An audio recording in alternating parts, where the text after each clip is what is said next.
qualquer trabalho clínico, você tem esse tipo de decisão que você precisa tomar eventualmente, né?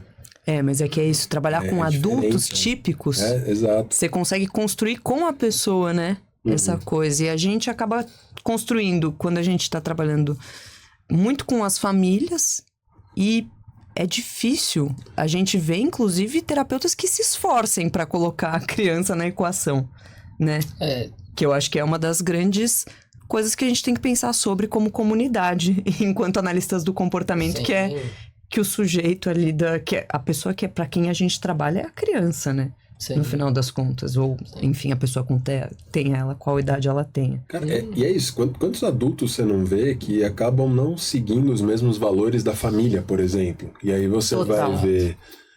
a família, obviamente, vai querer que a criança siga os valores, né? Como é que essa criança vai ter uma experiência singular se você for reproduzir os valores da família? E é uma coisa importante da terapia infantil, inclusive, né? Que é o quanto você não pode só ser uma reprodução do ambiente familiar, porque senão... Perfeito. A gente teve uma discussão disso aqui num episódio, eu vou pedir para deixar aqui embaixo na descrição, no card, caso você esteja no YouTube, que a gente discutiu, inclusive com a Clarissa Pereira lá e com a Patrícia, a gente discutiu um pouco sobre isso, foi muito legal também, comentário. E o jabazinho do outro episódio. E gente, essas dificuldades, né, que a pessoa ela vai enfrentar no dia a dia, elas vão trazendo também problemas, né? Eu fico imaginando o nível de suporte, por exemplo. Uma pessoa que precisa de mais suporte, ela vai gerar uma dificuldade familiar muito grande. Ou seja, a própria família, algumas vezes, isso mexe totalmente na dinâmica familiar, né? Qualquer criança, quando nasce, mexe. Mas vocês acham que, nesse sentido... um trabalho, ele precisa focar não só na criança também, mas também na família? Quando você está lidando com uma criança e tal, porque, afinal de contas, essa família também está passando por dificuldades. Vocês acham que faz sentido? Com certeza. Né? A gente tem primeiro uma questão de generalidade, né? daquilo que está sendo proposto na intervenção. Os objetivos, eles são comuns, né? Então, discutir objetivos de intervenção com essa população é discutir com escola, com família, o que é importante para aquela comunidade. Então, eu acho impossível imaginar um trabalho desse acontecendo sem um acesso a essa família, sem um acompanhamento frequente, inclusive, né? E acho que tem uma parte do que você estava falando, né, que é os filhos, de fato, trazem uma modificação no funcionamento familiar. E eu sinto que existem condições que fazem a vida das pessoas mudarem mais. E eu não acho que é só uma coisa exclusiva do autismo, porque é isso, crianças com depressão, por exemplo, né, com ansiedade de separação. Pessoas com dificuldade na escola. Cara, Sim.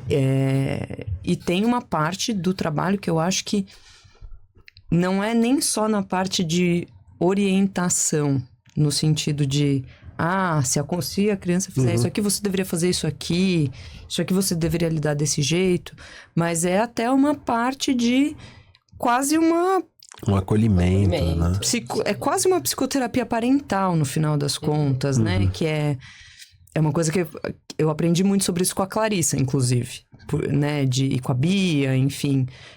Que tem uma coisa que é para além da gente só ficar falando. Eu acho que é uma prática comum, né, Clau?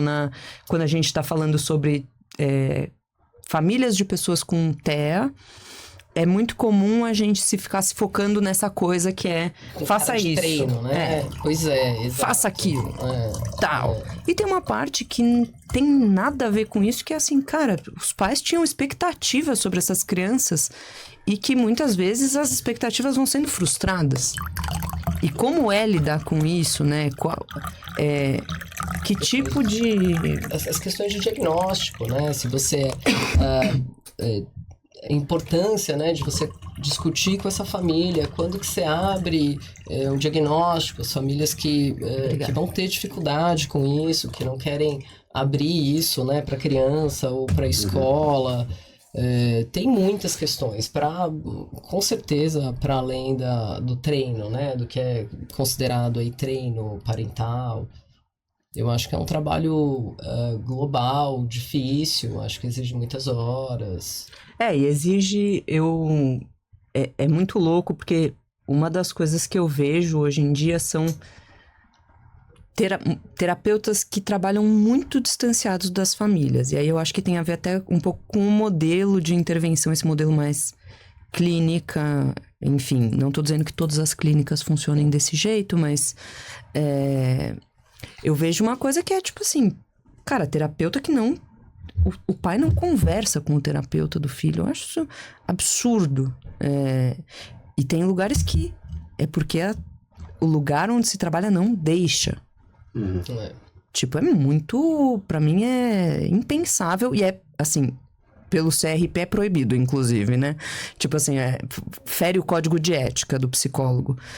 Que o pai não tem acesso ao terapeuta do filho. Mas enfim, acontece. É uma coisa que a gente vê. E aí eu fico pensando, como que o cara vai saber delimitar objetivos de verdade? Objetivos importantes. Como que ele vai saber quem é aquela família? Porque no final das contas tem uma parte do nosso trabalho, pelo menos hoje em dia eu sinto muito isso, que uma parte do nosso trabalho é entender quem aquela família é e quem aquela criança é naquela família também. Quais os valores, exatamente. E não é entochar o valor, né? É ir percebendo esses valores nas interações dessa criança, com a família, com a escola, não é? Sim. Acho que Total. Que é como a gente faz, como vai acontecendo de uma maneira meio natural. A diferença é que eu acho que a terapia ela é um auxílio para que essas coisas aconteçam, né? Sim. Total. E é isso, não é? Tipo, não adianta eu fazer um questionário e perguntar quais são os seus valores, entendeu? Porque, tipo assim... É aquilo que vem, né, diretamente, é aquilo que não pode vir diretamente, né? Total. Que é um trabalho de análise, acho que é isso. Esse foi um dos cortes do Pareamento. Se você chegou até aqui, deixa um like, assim o YouTube vai saber que esse conteúdo pode ser interessante para pessoas que têm interesse parecido com o teu. E também deixa um comentário, né? Comenta se você gostou do episódio, se você gostou do corte, o que você gostaria de ver aqui no Pareamento. Muito obrigado pela tua audiência, a gente se vê no próximo.